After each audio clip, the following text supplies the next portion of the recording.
Bueno, muy bien. Pues agradezco infinitamente a los tres expositores por sus ponencias. Me la han puesto muy difícil porque claro que eso es culpa mía por haber ofrecido un tema tan amplio. Eso ha permitido que nos vayamos por varios campos. Y digo que me la han puesto difícil porque la idea es que logremos concretar un poco más nuestro conversatorio y les voy a proponer tres puntos que creo que los tres coinciden y uno tiene que ver, y les voy a dar la palabra a cada uno para que nos diga cómo creerían que debe ser, cuál es el deber ser de estos tres temas.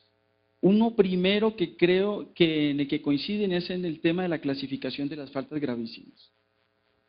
Hemos escuchado aquí atentamente de una manera muy esquemática que deben distinguirse entre corrupción e ineficacia administrativa. La pregunta es, ¿cómo sería eso?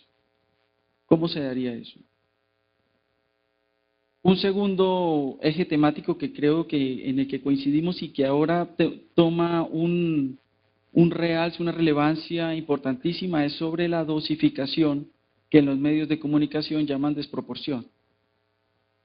Si hay problemas de proporcionalidad en la ley que hacen que a mí no me gusta el término, pero para que todos entendamos, los operadores tengamos esa camisa de fuerza que trae la ley, si es desproporcionado quien ejerce la ley o la ley en sí misma, el problema de dosificación y cómo sería, cómo lo verían ustedes, esto para que me lo respondan de manera corta.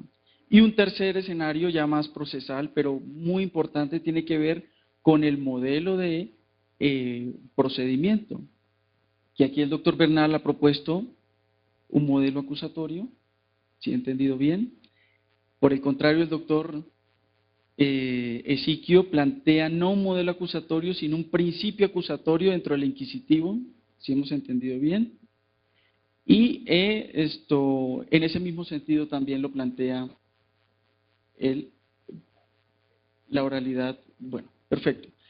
Concentremos en estos tres, mientras tanto, para darle orden y para ser rigurosos también con el tiempo, por favor me ayudan a escoger algunas preguntas para luego de estos tres puntos temáticos pasar a responder algunas inquietudes que hayan surgido en el público. Entonces son tres temas: clasificación de faltas disciplinarias, dosificación de sanciones o desproporción o proporcionalidad, y tercero, el modelo de investigación. Doctor Bernal. Muy amable. Pues yo creo que hay un resultado positivo en este foro y es la necesidad de una reforma integral a la justicia. Yo no creo que solamente reformando el régimen disciplinario podemos enfrentar la crisis que viene padeciendo la justicia. Desde luego que le agradezco, doctor Enríquez y doctor, todas las referencias que hicieron a mí. Cuando yo critico la normatividad, pues critico lo que en realidad no me gusta y no lo que me gusta. Hay cosas buenas de la reforma que se pueden utilizar, pero hay algunas cosas que se oponen a mi criterio y no voy a hacer ninguna enumeración, doctor Enríquez. Tampoco estoy de acuerdo en muchos puntos con el doctor Ezequiel. Eso que no se investigue si no lo es favorable o no, que el código quedó así, me parece que tenemos alguna discrepancia. En cuanto a las sanciones, acepto responsabilidades. Por una razón, porque a veces cuando sale un código o una ley y las normas todas son buenas, todo el mundo se pelea la autoría del código. Y cuando salen regulares, se pierde la paternidad. Eso de las inhabilidades que el doctor Ezequiel decía, ¿y por qué 10 años y por qué 5? Es casi una respuesta muy simplista. ¿Y por qué 2? ¿Y por qué se incluyó ese monto de inhabilidad? Me culpo. Y yo creo que ya cualquier falta mía quedó prescrita. No tengo problema. Y no fueron de 10 a 20. Yo propuse 30 años de inhabilidad. Y voy a decir por qué. Porque revisé hojas de vida y vi que había funcionarios con 3 y 4 suspensiones. Y eso parecía que le daba una gran experiencia para seguir ascendiendo. Yo dije, esto hay que pararlo de alguna forma, se me pudo ir la mano, acepto la responsabilidad. Y por eso cuando se discutió que era una sanción desproporcionada atribuida a la Procuraduría, hice una aclaración pública que si las faltas las calificaron como gravísimas, había una consecuencia que era la destitución acumulada, la inhabilidad, y no podía salirse a la Procuraduría de ese límite. En consecuencia, la desproporción está en el Código. Me he hecho la culpa, repito, esto ya está prescrito, no me preocupa. ¿Cómo clasificar las faltas? Yo creo que habría que mirar, 1, la naturaleza de la falta, hacia qué apunta. 2, el rol funcional que tenga el señor servidor público, para efectos de considerar hasta dónde altera el servicio público dependiendo del rol que tenga la persona, o hacia dónde apunta la protección de la falta. Y estoy totalmente de acuerdo que una cosa es el acto deshonesto que se produce ordinariamente en la contratación administrativa, el problema de desfalco en los departamentos y municipios, y por eso también públicamente sostuve que yo no entendía cómo los servidores públicos de elección popular pudieran sustraerse a un régimen disciplinario. Yo no veo cómo un gobernador o un alcalde que desfalca un municipio pueda decir soy de elección popular. Eso no lo pude entender, aunque la Constitución dice lo contrario. Yo creo que tendría que hacerse un catálogo cerrado de faltas gravísimas y dejarse el catálogo abierto para faltas leves únicamente. Hoy está abierto también para las graves. Me parece que eso, como decía tal vez el doctor Enrique, violación al deber, el cumplimiento de los deberes, da un margen muy grande, doctor, y hay que corregir. Tendría que mirarse también la estructura de una falta disciplinaria y la estructura de un delito. Tendría que mirarse cuáles pueden cometerse a título de culpa, grave o gravísima, y cuáles a título de dolo, porque hay algunas que no pueden admitir sino el título doloso. Yo creo que serían unos parámetros para tratar de ubicarlas y mirando el impacto que causa por el deber funcional que tiene el servidor público. Las penas.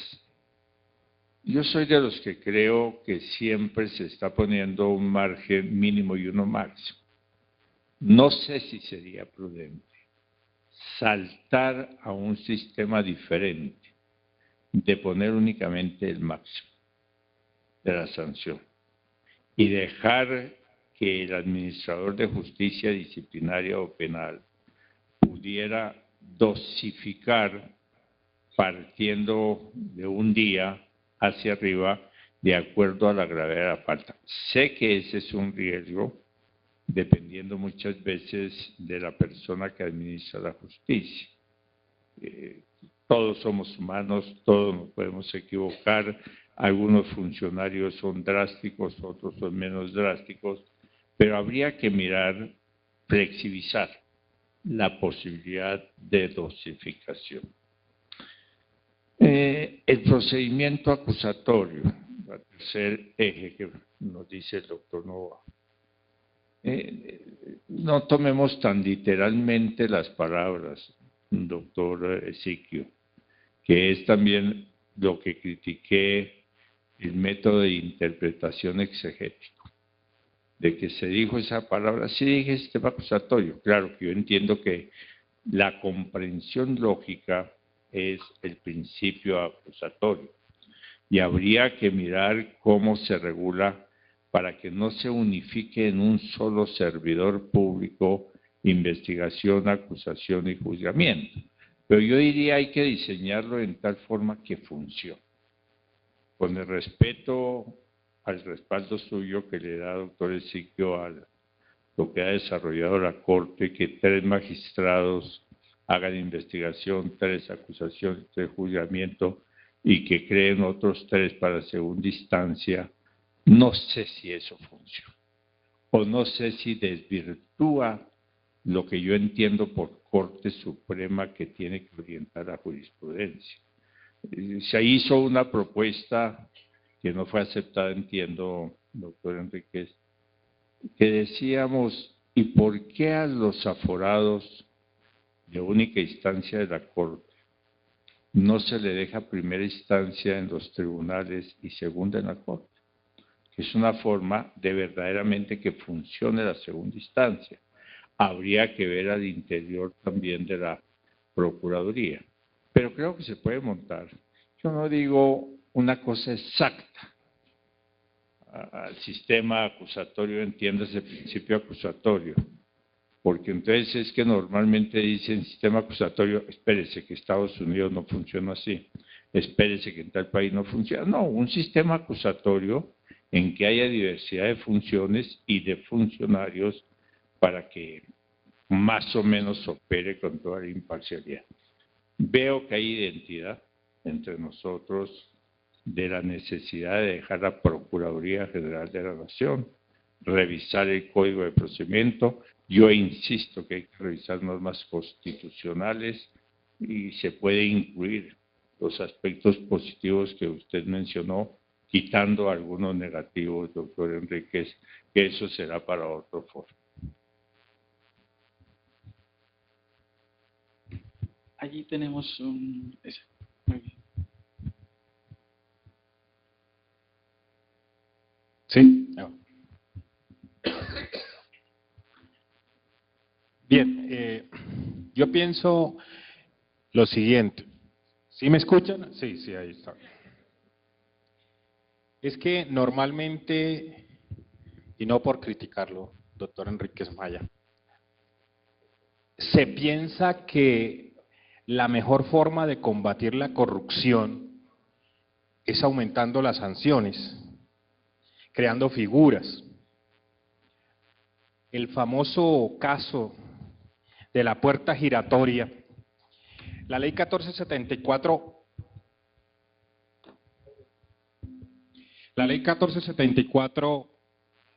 hoy la noticia más sonada era el caso de la cónsul de Nueva York, el tema de la puerta giratoria en relación con esos, porque la inhabilidad aumentó de 1 a 2 años en relación con dejación del cargo y seguir vinculado a través de contratación con la misma entidad donde se afianzaron votos de confianza, por así decirlo. Cuando el legislador crea ese tipo de situaciones, lo que está es propiciando más corrupción. Porque cuando el servidor público es corrupto, en la medida en que se aumenta la sanción, él organiza de mejor forma el procedimiento de comisión del acto corrupto. Entonces, hoy en día el acto de corrupción, por lo general, lo que demuestra la experiencia, es que se realiza por interpuesta persona. Entonces, ya no contrato con él, sino que utilizo un intermediario y ese intermediario es el que contrata con él, entonces el vínculo no es con la entidad, sino con el tercero. ¿Eso qué lo ha propiciado? El mal análisis de creación de mecanismos de reforma que piensan que la única forma de combatir la corrupción es el aumento de penas y la creación de figuras delictivas o comportamientos como falta. Específicamente en lo que tiene que ver con las faltas gravísimas, yo creo que ese parámetro que utilizó la ley 734 en principio fue bueno, porque es que la ley 734 cuando surgió, que se le denominó el Código Talibán, surgió por los vacíos que había dejado la ley 200. El ejemplo más claro era que el policía torturaba, realizaba una detención ilegal y además torturaba, se le imponía una suspensión de 2 meses y a los 3 meses volvía a torturar y seguía vinculado con la función pública. Entonces, en ese momento se requirió un estatuto fuerte. Lo que pasa fue que al legislador se le fue la mano en el establecimiento del catálogo preciso de las faltas y en el catálogo fijo de las sanciones. ¿Cuál es la solución? La alternativa es la siguiente. Primero, es claro que el contexto internacional, las faltas que merecen mayor reproche, no es la corrupción, sino la violación a los derechos humanos. El primer catálogo de faltas gravísimas tiene que estar referido a la violación de derecho internacional humanitario y derecho internacional de los derechos humanos. Por un lado, todo lo que tiene que ver con el genocidio, la desaparición forzada, la tortura y todo lo demás que tenga que ver ya con el contexto de un conflicto armado. Segundo, el mundo ha cambiado, doctor Uribe. Hoy en día la crisis no es la crisis individual del ser humano, no es la crisis de la persona como tal. Hoy la crisis es de toda la humanidad, el problema ya cambió. El tema fundamental que hoy nos tenemos que poner a pensar es que el mundo se está acabando. No estamos protegiendo el medio ambiente. A la gente no le vale 5 el agua. ¿Sí? El problema de los páramos, el problema de la sequía en la Sierra Nevada, el problema de la caída de Villarrica, donde está el defensor del pueblo hoy velando por la comunidad. Una mayor protección al medio ambiente. No sé si el mecanismo sea el derecho disciplinario, pero hay que entender que esa es una realidad actual que no se puede desconocer. Esto lo estamos acabando.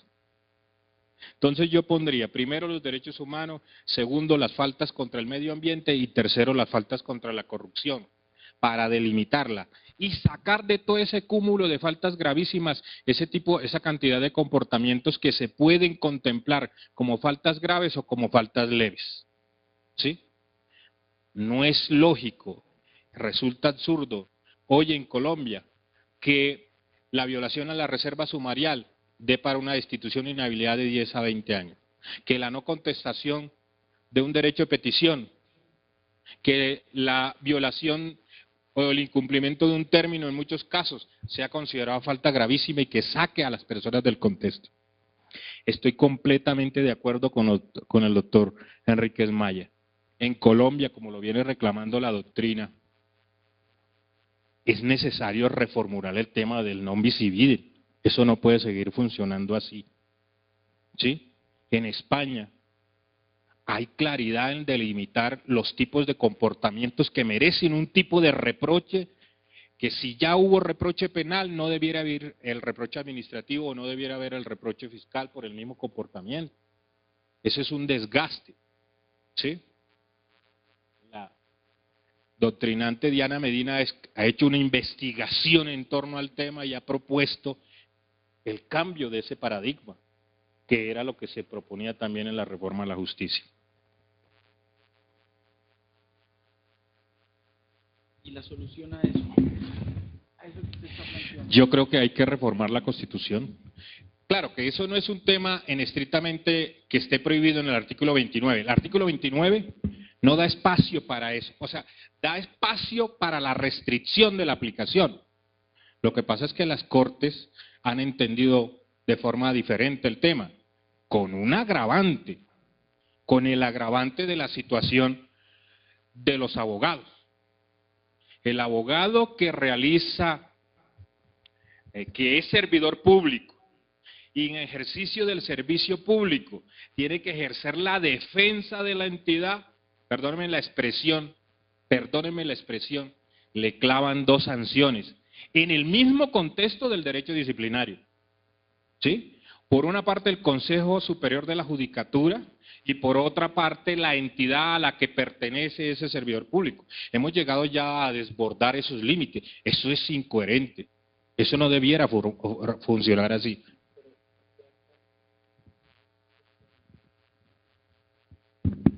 Frente al caso del congresista, aprovechando la presencia del doctor Enríquez y de que él mismo planteó el tema, sobre el non bis in idem de esos 5 escenarios de responsabilidad que se abren cuando frente al mismo comportamiento. Claro, para mí la solución es pérdida de investidura y proceso penal. No más. Ya.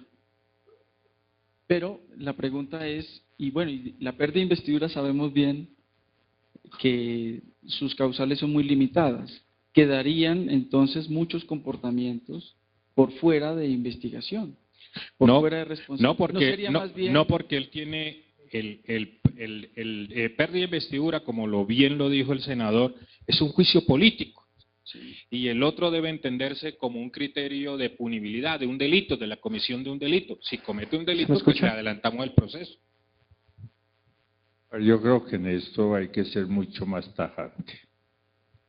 Porque sí, hay unas figuras jurídicas como la revocatoria del mandato para ciertos funcionarios, la pérdida de investidura, el problema del régimen disciplinario, el régimen penal y lo que decía el doctor Enríquez Maya, alguien que no puede controlar ese problema de la sanción de los medios de comunicación. Yo creo que en una reforma debía respetarse el non bis in idem. Así requiera reforma constitucional. Cuando una conducta de un servidor público es delito, me parece que excluye cualquier otra posibilidad de régimen disciplinario, llámese pérdida de investidura, llámese el régimen disciplinario de la Procuraduría o la misma Contraloría. A mí me parece que una de las reformas urgentes constitucional, que lo dije anteriormente, es evitar esa duplicidad de funciones. Si es delito, ocúpese fiscalía. Si es falta disciplinaria, exclusivamente la Procuraduría. Y hacer una distinción entre la pérdida de investidura, que son causales taxativas, con el régimen disciplinario. A nadie se le puede condenar 2 veces por el mismo hecho. Y eso tienen que reformarlo, es suficiente. Tanto que allá dentro del principio de oportunidad hay una norma que dice que si la sanción disciplinaria fue suficiente, no es necesario adelantar el proceso penal. Yo creo que fue un paso donde se dieron cuenta los legisladores que no podemos duplicar las funciones. Y yo creo que ese es un cambio constitucional, que ese es trascendental en la administración de justicia y por una razón. Nos estamos duplicando en las pruebas, actúa la Fiscalía, actúa la Procuraduría, y con cosas sinceramente que no tienen sentido. Condenan a una persona a 10 años, 20 años, pena privativa de la libertad, está en la picota y llega una resolución de la Procuraduría suspendiéndolo a 15 días. Entonces eso no tiene sentido. Entonces eso es lo que tiene que administrar la justicia y por eso no estoy de acuerdo que haya reformas parciales sino integrales de la justicia. Pero sobre esa línea podría uno también llegar a la conclusión de que terminemos en un solo juicio. Y a todos nos enseñan que cada régimen de responsabilidad fiscal, disciplinario, político, de pérdida de investidura y penal tienen unas finalidades y tienen unos bienes jurídicos tutelables que son distintos. Aquí se ha dicho que la pérdida de investidura es un reproche político por la defraudación de los electores por parte del elegido. En el disciplinario, la función pública. En el penal, ¿no?, en donde nos ubiquemos de acuerdo al delito. El fiscal, el patrimonio público. Entonces, yo entiendo, y esto es a manera de crítica a lo que se quiere plantear, yo entiendo que es desgastante y puede resultar disfuncional y puede resultar inconveniente la multiplicidad de juicios de responsabilidad, pero eso se explicaría en el orden práctico de conveniencia, pero en el orden jurídico, por ejemplo, el doctor Esiquio solo reduce al penal y a la pérdida. ¿Y dónde queda el fiscal, por ejemplo? El micrófono, por favor. Claro, porque al interior del proceso penal ahí tiene que haber indemnización y reparación, si hay condena. Entonces, colmaría la expectativa que se persigue con el proceso de responsabilidad fiscal. Yo creo que si el análisis es simplemente formal y si el análisis es simplemente como existe, es claro, en principio, que cada uno de esos procesos persigue finalidades diferentes. Pero como lo decía el senador con acierto, es que el análisis no debe ser de denominación, no de nombre. El análisis es más profundo, ¿sí? Es un análisis material en torno a qué finalidad cumpliría una sanción disciplinaria de una persona que lo están poniendo preso, lo están condenando a 10 años y le están aplicando la interdicción de derechos y funciones públicos por el mismo tiempo para aplicarle una destitución o una inhabilidad. ¿Qué finalidad cumpliría allí? O sea, el análisis es a partir no de lo que existe, porque hoy es claro que una persona que comete una conducta no solo son 5, son 7 responsabilidades a las que puede verse sometido. Yo creo que esto hay que mirarlo de manera más estructural. Que por decía, no, con todo respeto, hablar de una reforma al Código Disciplinario sin revisar el resto de legislación es totalmente incompleto. Mire, puntos como ese, doctor, que sé que cada sanción busca una finalidad. Eso se puede manejar de diferente forma. Por ejemplo, las sanciones accesorias en el proceso penal. Se pueden desbordar lo que tenemos, poner unas sanciones accesorias al proceso penal de indemnización, como dice, reintegro de bienes, inhabilidades, etcétera, pero queda dentro de un solo proceso. Es que yo no he podido entender, y por la corta experiencia que tuve aquí en la Procuraduría, de ese doble funcionamiento. Un expediente en la Fiscalía, un expediente en la Procuraduría. A veces no se logra el intercambio de pruebas.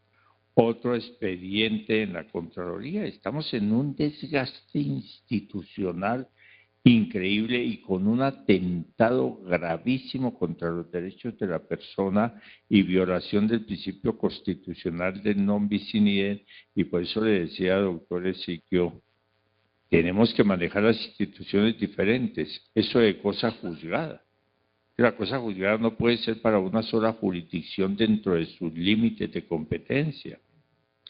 Y esto que no se ha tocado otros problemas como sanciones de por vida. Es que tal vez al doctor Enrique se le olvidó que dependiendo de la sanción y el proceso penal, se les prohíbe de por vida llegar al Congreso. En consecuencia, y hay una norma, no sé si es el 122 de la Constitución, que trae unas normas de sanciones de por vida. Exacto. Entonces el punto es, esto todo tiene que reorganizarse. A la persona que comete un desvío de sus poderes, de lo que considera atentados contra el patrimonio del Estado particulares, hay que sancionarlo. Pero sancionémoslo con un término que ustedes han utilizado, tiene que existir una proporcionalidad en la sanción. Claro que tiene que sancionar, y yo creo que el derecho penal también tiene que entrar por otra vía. y es que la pena privativa está haciendo crisis. Aquí hay que mirar penas alternas totalmente diferentes. Hoy tenemos un derecho penal que es negociado para todo. En consecuencia, hay acuerdos, preacuerdos, principios de oportunidad, allanamiento, cargos, indemnizaciones, reparaciones. Tenemos que buscar otras formas, pero no 4 o 5 sanciones, y no estoy de acuerdo, contra una sola persona. Bueno, pues para ponerle también un poco de gracia a este inolvidable encuentro académico. Miren este titular: destituido concejal por perifonear campaña animal. Muy corto. Jorge Miguel Garavito Galán,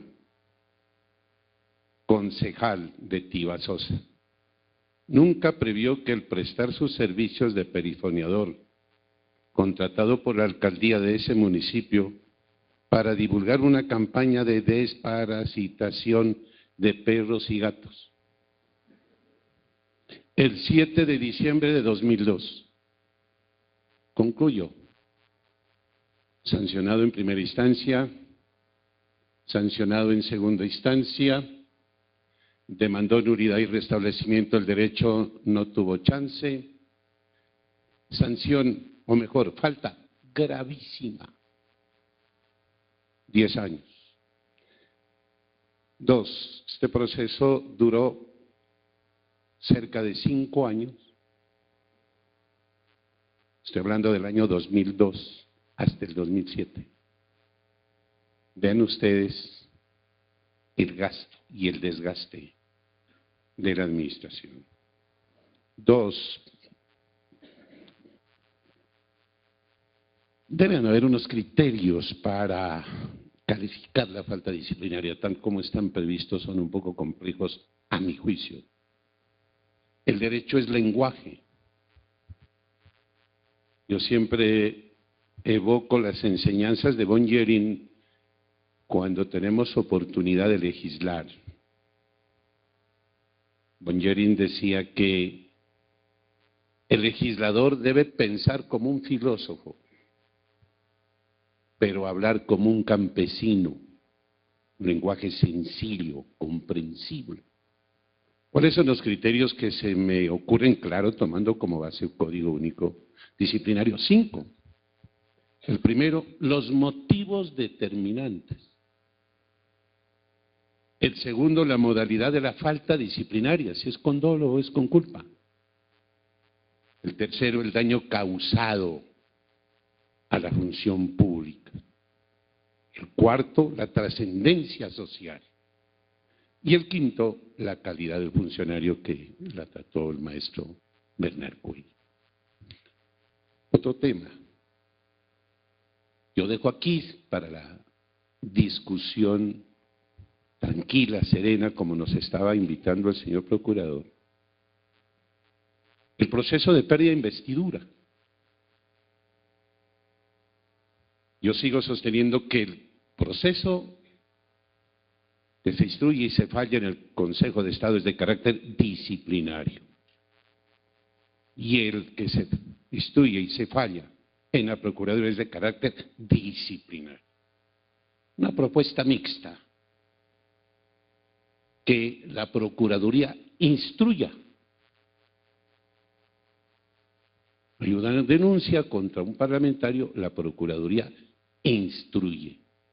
Si encuentra mérito, acusa ante el Consejo de Estado. Y el Consejo de Estado, si encuentra mérito en las causales previstas en el régimen constitucional, mantiene o quita la investidura. Vean ustedes, porque es que varios casos.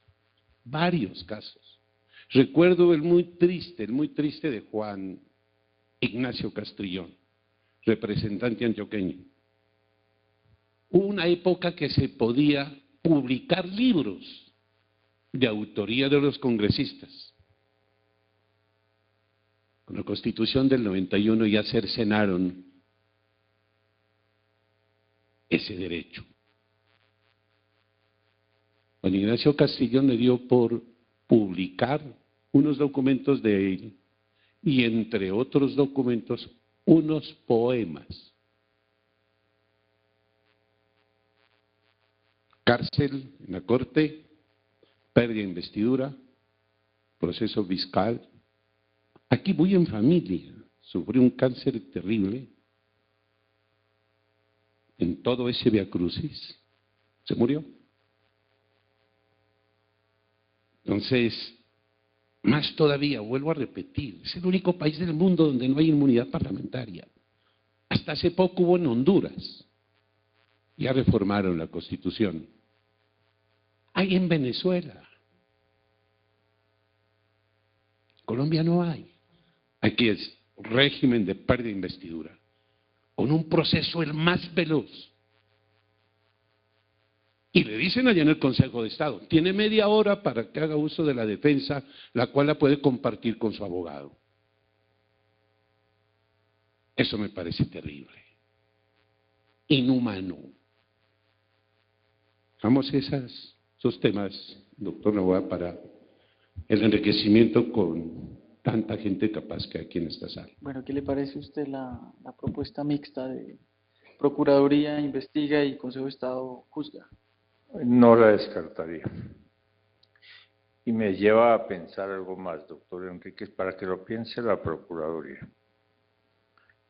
Es el control que se hace sobre las decisiones de la Procuraduría. El control a través del Consejo de Estado. No voy a entrar a discutir este fallo del señor alcalde de Medellín, pero sí se pudiera pensar algún sistema, un proceso, tomando la idea suya, doctor Enríquez, de colocar una situación de investigación a la Procuraduría y un fallo en algún tribunal administrativo, Consejo de Estado, para evitar aún o no llegar a esos controles hoy muy discutibles que tienen las decisiones de la Procuraduría. Pero repito, me coge un poco, digamos, de sorpresa cómo hacerlo, partiendo de la Procuraduría para que falle el contencioso, pero me parece una postura interesante para profundizar sobre ella, doctor. Bueno, para no dejar aquí en el tintero las preguntas del público, he escogido tres, una para cada uno. De hecho vienen así, vienen bautizadas con el nombre de cada uno de ustedes. Doctor Bernal, aquí le preguntan, ¿qué opinión le merece las investigaciones y sanciones a los servidores públicos designados popularmente en cabeza de la Procuraduría? ¿Creería conveniente crear una institución adscrita a la Procuraduría que fuera colectiva, como una especie de Consejo Nacional Disciplinario, que no dependiera del Procurador General? Yo creo que sobre esto se ha hablado tanto ya. Yo parto de que en el 91 se creó una Procuraduría diferente. Antes del 91, el doctor Enríquez hizo mención, dependía del Ejecutivo y se creó autónomamente con la forma de elección que hoy se tiene, que también critiqué en este momento. Y la Constitución en el 177 de manera clara atribuye una función concreta en que de manera expresa dice que tiene vigilancia, control sobre los servidores públicos, coma, incluyendo a los de elección popular, coma, y podrá imponer las sanciones que correspondan. Esa norma, me han dicho, se discutió totalmente en la Constituyente. Y en la Constituyente llegaron a una situación, entiendo, comparto, que no puede existir servidor público que pueda estar al margen del control disciplinario, independiente de la pérdida de investidura, que las críticas que venimos haciendo. Entonces yo no entiendo cómo bajo el argumento muy respetable, que es el problema de los derechos políticos y demás, se pueda sustraer un servidor público, y voy a los ejemplos extremos que uno siempre coloca: un alcalde, un gobernador, que distrae todos los bienes del departamento, que no realiza las obras, que se lleva al bolsillo un porcentaje de la contratación administrativa, que es uno de los focos más grandes de corrupción que tiene el país. Puede decirse, usted queda al margen del régimen disciplinario. Además de eso, el artículo 2 de la Constitución y otras normas establecen una responsabilidad para el servidor público. Es que yo no creo que esté coartando el derecho al sufragio, es otra cosa que se ejerce libremente. El problema es que elegida la persona tiene que someterse a unas reglas constitucionales, y se dejó de manera expresa que el control de convencionalidad sí es un punto discutible del artículo 23 como norma subsidiaria, cuando se agotan los controles internos. Yo no soy de los que crean que a un servidor público de elección no popular tenga que dársele todas las garantías en su defensa. Eso me parece clarísimo y puede utilizar la tutela, todo lo que considere. Pero me parece a mí que también tiene que someterse a unas reglas, que posiblemente esté en la forma como se clasificaron las faltas. Y acepto que ahí sí puede haber un error de mezclar faltas que generan un impacto de corrupción a faltas que son de problema de una política de administración pública. Yo considero que ahí sí hubo un error, sigo echándome la culpa, y que se debe corregir ese error. Doctor Enríquez, a ver, le preguntan cómo hacer compatibles las eventuales reformas del Código Disciplinario y la Procuraduría con el resto de la Administración de Justicia en asuntos como el régimen de los aforados y especialmente el de la doble instancia. A ver, ¿qué hay ahora? Aforados constitucionales, por ejemplo, los señores magistrados de las altas cortes, el señor fiscal general de la Nación y el señor presidente de la República tienen su juez natural, la Comisión de Investigación y Acusación. Punto. Creo que allí hay como unos 1.500 procesos. Todos duermen el sueño de los justos. Todos. ¿Qué se proponía? Crear al interior del Congreso una especie de sala de casación penal con magistrados que cumplan los requisitos que se exigen para los magistrados de las altas cortes, con concurso de méritos. Y esos constituían la sala, una especie de sala de casación penal, para investigar a estos aforados constitucionales. La Comisión de Investigación y Acusación es una tragedia. Presidente de la comisión, en varias oportunidades, maestro, doctor Exig, un agrónomo, un ingeniero civil. Más claro, los políticos de jueces. Eso se cambiaba en la reforma de la Administración de Justicia. Primer punto. Segundo punto. Se hizo la reforma después de unos 200 años de vigencia del sistema inquisitivo para poner en vigencia el sistema penal acusatorio. Los únicos que quedamos en sistema inquisitivo, los congresistas. ¿Qué se proponía? Que la investigación de la conducta presuntamente punible la hacía la Sala de Casación Penal. en primera instancia. Y en segunda instancia, el cuerpo de la Corte Suprema de Justicia en su totalidad. Esa fórmula no la redactó el Congreso, nos la insinuaron en la Corte, en la misma Corte. Es que en el colectivo quedó la creencia de que esta fue una reforma presentada por el Congreso.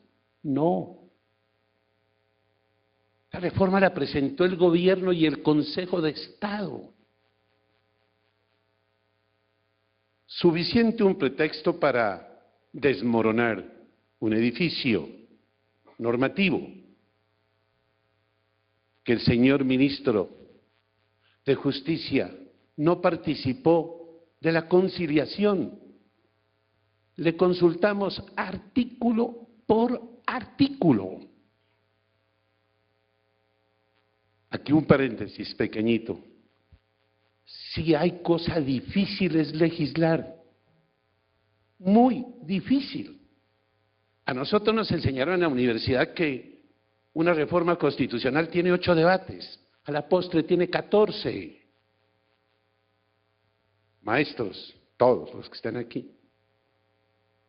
Mire, cuando se aprueba en la primera vuelta, se han dado ya los 4 debates.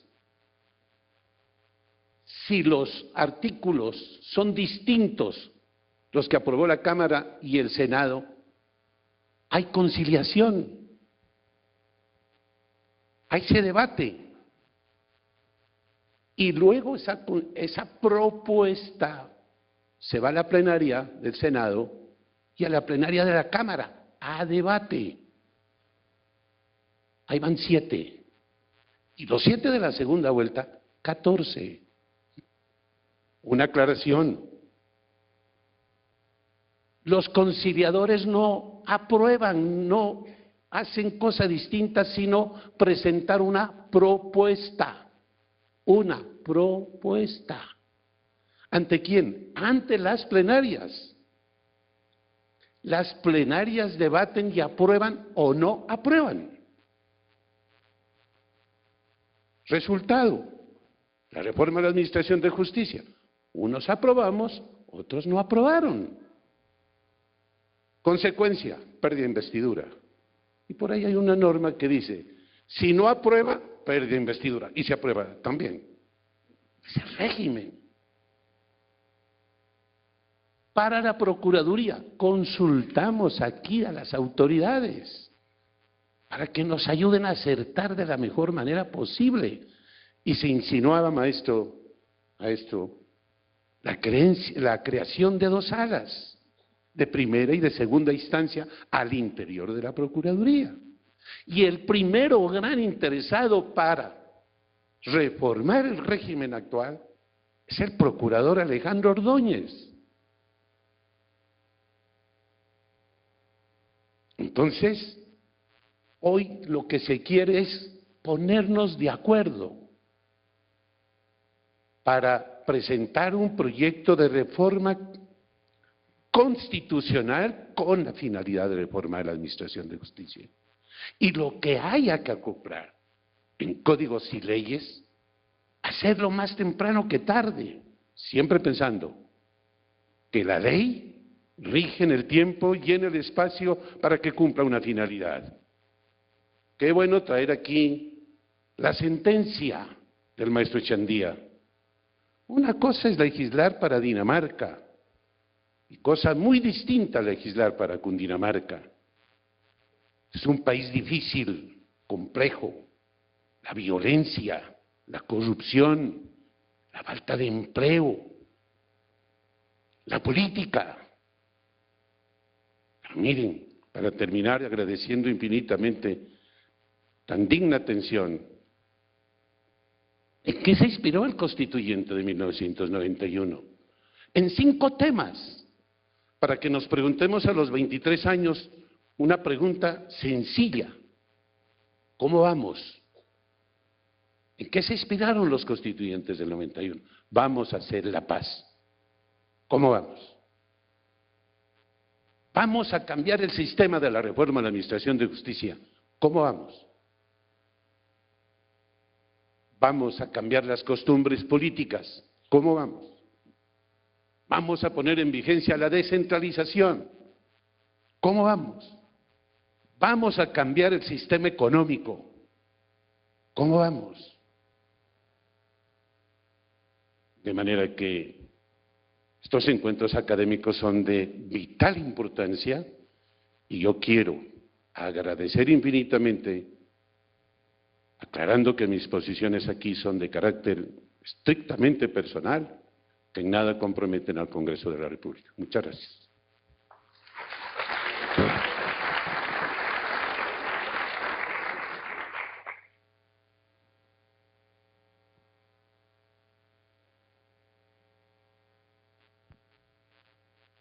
A ver, doctor Ezequiel, mire, le preguntan, la falta gravísima del artículo 48, numeral primero, que nos remite al Código Penal, ¿se debe mantener? En caso contrario, ¿cómo se podría evitar la comisión de delitos por servidores públicos contra la justicia penal, cuando la justicia penal es inoperante?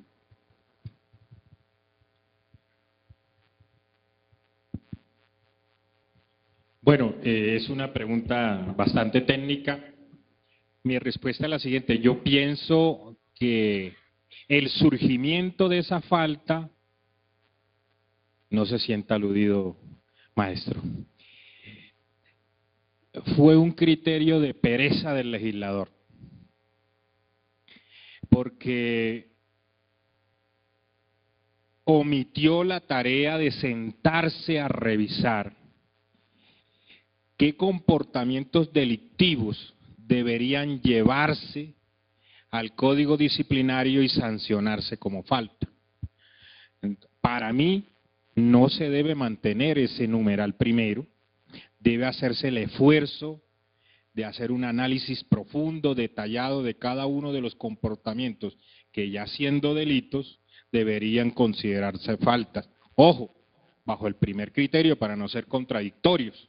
Si vamos a reformular el non bis idem, lo lógico es que si ya lo sancionamos penalmente, no debiera ser sancionado disciplinariamente. En la medida en que una cosa implica una reforma constitucional y la otra implica una reforma legal, la reforma legal debe pasar por el tapiz de hacer el análisis más profundo, más detallado, para identificar qué comportamientos en verdad deberían considerarse delitos y como falta gravísima. También es muy importante que el Código, a través de la Ley 734, en su modificación, se establezcan mayores normas de matización de la condición y la naturaleza de la falta. Me explico.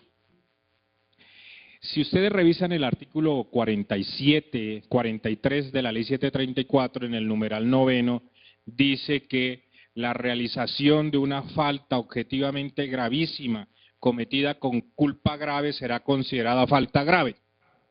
Si nosotros utilizamos criterios como ese, podemos matizar, aperturar más discrecionalidad objetiva en el operador jurídico, que es lo que tanto critica la sociedad frente al establecimiento de sanciones desproporcionadas y de conductas desproporcionadas. Ok, esa es mi postura. Muchas gracias, muy amables. Bueno, yo quiero ser riguroso con el tiempo, como les dije al inicio, ya se nos ha acabado el tema. Si continuamos, violamos el derecho humano a la alimentación de todo el auditorio y de nosotros también. Así que yo les agradezco infinitamente, doctor Bernal, doctor Ezequiel, doctor Enríquez, que hayan aceptado esta invitación cordial que le hace la institucionalidad para que desde la institucionalidad se promuevan las reformas, se promuevan los ajustes, claro está, como todos lo dijimos aquí, que sean para mejorar. Sería pretencioso de mi parte hacer unas conclusiones de la infinidad de ideas que se han paseado por aquí en en nuestra sala, pero sí podremos decir dos o tres cosas. Primero, que es urge para la sanidad de nuestra institucionalidad que hay una reforma integral. Esta no es una sola cuestión de la Procuraduría General de la Nación, del Poder Disciplinario de la Procuraduría General, sino que es una cuestión que implica y permea a todas las instituciones.